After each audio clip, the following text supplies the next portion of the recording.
Hi, this is Betty.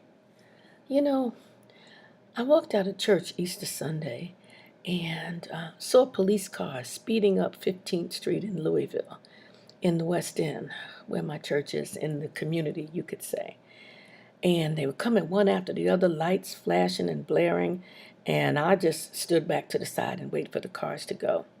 Didn't think much more about it until I got home and saw on the news that in fact there'd been a shooting at in the Park Hill community here. Park Hill is a community much like one that I grew up in East Harlem. It's dominated by a housing project, and there have been many shootings down there in recent years. In this one, it was particularly heinous. I found out just because it started with, I guess, an argument where one young woman took a baseball bat and busted out the window in another woman's car. And when the woman came outside to see what was going on with her car, she confronted this young lady. And when she confronted the young lady beat her with a bat. And then the young lady's mother, according to the police, shot this young woman in the head and killed her right there. And Easter Sunday morning now, people getting ready to go to church, coming from church, children outside, shot her in the head. Well, the woman's girlfriend who was with the woman who had been shot, she started to run away. The alleged mother of the young woman who wielded the baseball bat, then took her gun and shot this other woman in the stomach. That woman survived. Okay, Easter Sunday morning, before noon, and all of this is going on right out in full view, broad daylight, nothing. And I saw the story, and it's like others we've heard. We've heard these horrific stories all the time. And it's one of the running commentaries about Louisville, that Louisville is like 15 years behind every other city. So if it happens in Detroit or New York or whatever, it will come here 15 years later. Well, whatever this is, gang, drugs, lifestyle, whatever, it has hit Louisville with a vengeance. Already, it's not even Kentucky Derby, which is always the first week in May. There have been 36 homicides in Louisville. Most of them have involved African Americans as the shooters and the ones who were shot and killed and wounded. Dozens more people have been wounded in these incidents. So I'm thinking to myself, wow, this is another shooting. Well, the other day, a friend of mine called me and was very disturbed about what had happened down in Park Hill.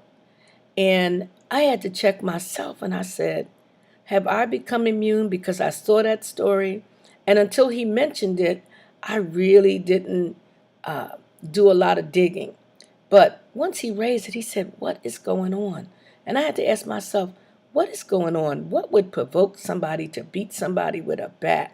And then for this young woman's mother to shoot this woman in the head. So now we have, and one of his questions was, how many children do you think were harmed in that one incident? How many children were traumatized? The mother and the daughter have been arrested. Okay, the daughter is 29, the mother is 49 or 46 years old. All of these people are young enough to be my children. The young woman who died is 22. I'm not sure how old the other woman is who was shot in the stomach. But the point is that it is so insane. And I thought maybe I've been desensitized too. Maybe I'm desensitized. I'm coming out of church. I am celebrating the risen Christ. And somebody has fallen. Somebody has been shot. 22 years old, dead. Now, I don't know whether she had children or whether the woman with the wound in the stomach had children, but I do know that the mother and the daughter, that's two people who've been arrested. But how many lives were affected? How many other children did the mother have? Did her daughter have children? What in the world would provoke you to shoot somebody point blank in the head? I don't even understand it. We've been talking about the violence in Louisville, and a lot of it involving African Americans, and a lot of it seemed to be senseless killings by the time you hear the reasoning for it. And so I'm trying to think, what would be the reason? Was it a boyfriend? Was it over money? Was it over drugs? Was it that you stepped on my toe? What did you do? What would make somebody get up on Easter Sunday morning with all that rage? And I do think that there is a lot of stress, and I've said this all the time. There's just stress in being black. It's stress in being black, even when you got a little money, even when you got a little position, because you're always trying to hold on to it, or you got to look over your shoulder all the time. You're not sure where your colleagues are coming from or whatever. But when you're black and you're poor, it's the struggle is real. And yet I think, as poor as we are, black people are not as poor as we used to be. We certainly are not as poor as we were when we were slaves. And when we resort to this kind of behavior, you hear all of these things. We've got people who we call them sort of the grim reapers. They follow this crime, every murder that comes up. You see them on the screen. You hear them calling for marches and rallies. They put out the balloons and the stuffed teddy bears. The mayor has appointed a task force. People say, well, the people in the community have to do more. People say it's parenting. People say that community organizations need to do more. People say churches are collecting money and they're not doing anything. And I thought about these women who did the shooting and was shot. My church is not far away from where this incident occurred. And I thought, have they ever been to my church? Did their children come to our church? Because you know that no matter what you do, and I think St. Stephen is a great church, we do a lot of things, but you can't catch everybody. But my question still is, what is motivating this kind of rage that we take it out on one another? We don't have any kind of valves or anything. I remember when I worked at the paper, and one day I was so angry, and I called my mom in New York, and my mother could always talk me down. And my mother had me count back from 10 to just try to bring me down. And I thought about this mother who, even when her daughter was enraged, she didn't try to bring her daughter down. She participated in it. And in fact, she is now a murderer. A murderer. Now, what do you do when your mother is not the one to give you the advice you need to talk you down? Whatever that situation was it worth the years in prison that these women are going to spend, probably away from their own children? The years that have been lost, 22 years old, maybe she was a mother, and this girl has no life. She should not be dead at 22. On Easter Sunday, on any day, what is happening to the world? What is going on? And if this is 15 years behind the rest of the country's in trouble. I don't know what the answer is. Some people say we ought to put more police on the street. Maybe so. I don't know whether that's going to solve the problem, because some of these things are internal. But at the very least, it's like learning how to argue, learning how to have a debate, learning how to confront without using weapons.